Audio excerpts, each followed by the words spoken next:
I think when you look to the core and the passion of why a farmer does what he does and why a well-intentioned food service staff do what they do every day to get that fresh produce out to kids, it really is to nurture and to be such a link in public health. I think that's important for school nutrition professionals to believe they're a part of that and tag in the people that are on their team. I mean, we were talking about SNAP a moment ago. A lot of people don't recognize SNAP was started as an agricultural support program. It was designed in the early 1900s because American farmers had an excess of production and needed stable markets to keep prices up so that they wouldn't go out of business, so that we could protect our farmers, so that we could treat the people who cultivate our food so that we can eat like a part of our family, like a part of our community. And we created a federal program to buy that food up and distribute it to folks who needed it.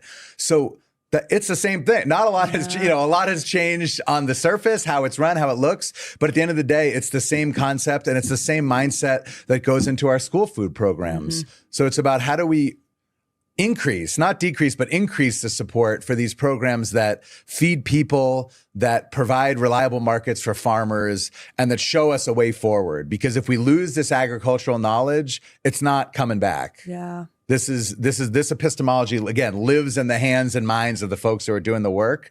And if we don't support them and passing that on to the next generation, we won't have the same depth and breadth of capacity to grow our own food, to protect ourselves and our families and our communities, which is such a core American value, that we can do that ourselves, that we don't need to look overseas or abroad or anywhere else to feed ourselves and our community.